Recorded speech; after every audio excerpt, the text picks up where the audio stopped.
पूरे देश के साथ साथ जनपद मुरादाबाद में भी ईद उल फित्र का त्योहार बड़े ही हर्षोल्लास और आपसी भाईचारे के साथ मनाया गया। इस पावन अवसर पर लोगों ने एक दूसरे को गले मिलकर मुबारकबाद दी और अमन चैन तथा खुशहाली की दुआएं मांगी।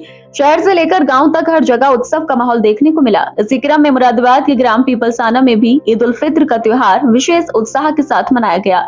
यहाँ पूर्व विधायक मरहूम शमीमुल हक के निवास स्थान पर बड़ी संख्या में लोग एकत्रित हुए और ईद की खुशियां साझा की। इस अवसर पर सामाजिक सद्भाव और एकता का अनूठा उदाहरण देखने को मिला, जहां विभिन्न समुदायों के लोग एक साथ मिलकर इस पर्व की खुशियां मना रहे थे। कार्यक्रम के दौरान पूर्व विधायक मरहूम शमीमुल हक के पुत्र और सपा नेता हाजी कासिमुल हक ने सभी उपस्थित लोगों को ईद उल फित्र की दिली मुबारकबाद दी। उन्होंने कहा कि ईद का त्योहार हमें आपसी प्रेम, भाईचारे और एकता का संदेश देता है। ये पर्व हमें सिखाता है कि हम सभी भेदभाव भुलाकर एक दूसरे के साथ मिलकर खुशियां बांटें। स्थानीय लोगों ने भी इस अवसर पर हाजी कासिमुल हक को बधाई दी और मरहूम शमीमुल हक को याद करते हुए कहा कि वे एक सच्चे और लोकप्रिय जनप्रतिनिधि थे। उन्होंने हमेशा क्षेत्र के विकास और लोगों की भलाई के लिए कार्य किया। लोगों ने यह भी कहा कि उनके पुत्र और सपा नेता हाजी कासिमुल हक भी उनके नक्शे कदम पर चलते हुए समाज सेवा में सक्रिय भूमिका निभा रहे हैं। ईद के इस पावन मौके पर लोगों ने एक दूसरे के घर जाकर मिठाइयां बांटी और गले मिलकर बधाई दी। बच्चों में भी खासा उत्साह देखने को मिला, जहां उन्होंने नए कपड़े पहनकर इस त्योहार का आनंद लिया। अंत में सपा नेता हाजी कासिमुल हक ने समस्त मुरादाबाद वासियों को ईद की शुभकामनाएं देते हुए कहा कि यह त्योहार हमें एकजुट रहने और समाज में प्रेम व सौहार्द बनाए रखने की प्रेरणा देता है। उन्होंने सभी से अपील की इस पर्व को भाईचारे और शांति के साथ मनाएं ताकि समाज में एक सकारात्मक संदेश जाए। आज ईद का दिन है और बड़ी खुशी का दिन है। हमारे सभी इस्लामी भाई बहनों ने सबने रोज़े रखे। अल्लाह पाक हमारी इबादतों को अपनी पाक बारगाह में कबूल फरमाए। हमें रोज़े नमाज पढ़ाने में जो कमी रह गई हो अल्लाह ताला उनको माफ़ फरमाकर अपनी पाक बारगाह में कबूल अता फरमाए, उसकी बेहतरीन जज़ा हमें अता फरमाए। और क्षेत्र के कहाँ के लोग आपको? हमारे यहाँ सब आसपास के लोग जितने भी हमारे सब मिलने वाले लोग हैं सब आए हैं और अल्लाह का शुक्र है पहले से ही हमारे घर में लोग ईद के दिन हमारा ईद मिलन समारोह होता है।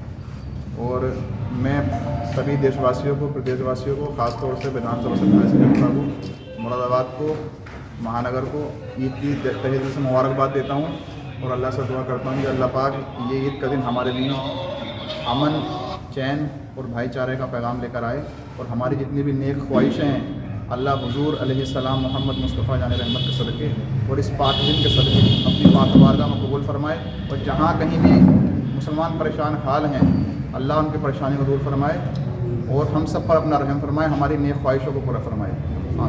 ठीक। इस प्रकार मुरादाबाद में ईद उल फित्र का त्योहार न केवल धार्मिक आस्था के साथ बल्कि सामाजिक एकता और भाईचारे के प्रतीक के रूप में मनाया गया। अस्सलाम वालेकुम।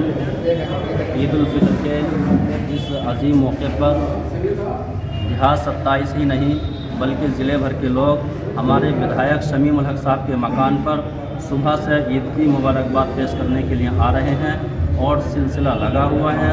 लेकिन इस खुशी के मौके पर दुख की और तकलीफ़ की बात यह है कि हमारे विधायक शमीमुल हक साहब जो विधायक ही नहीं बहुत शानदार नेता थे, जनता के दिलों पर राज करते थे, जनता की खिदमत के लिए आपने अपनी पूरी ज़िंदगी वक्फ की। लेकिन खुशी की बात यह है कि उनके बेटे हाजी कासिमुल हक साहब उन्हीं के नक्शे कदम पर चलते हुए जनता के दुख सुख के लिए हमेशा हर वक्त हाजिर हैं, खिदमत कर रहे हैं। जनता की परेशानी को अपनी परेशानी समझकर उसका हल करने की पूरी कोशिश करते हैं, चाहे वो जो एसएसपी साहब के पास जाना पड़े या कमिश्नर साहब के पास जाना पड़े। अगर किसी की कोई दिक्कत परेशानी है तो उसे हल करके ही सुकून लेते हैं और वो जनता के रात दिन काम कर रहे हैं। देहात 27 ही नहीं बल्कि पूरे ज़िले की जनता की ये ख्वाहिश है कि आने वाले देहात 27 के 2027 में विधायक कासिमुल हक साहब बने और जनता सुकून की सांस ले। और मैं आप अपनी बात को इसी पर ख़त्म करता हूँ।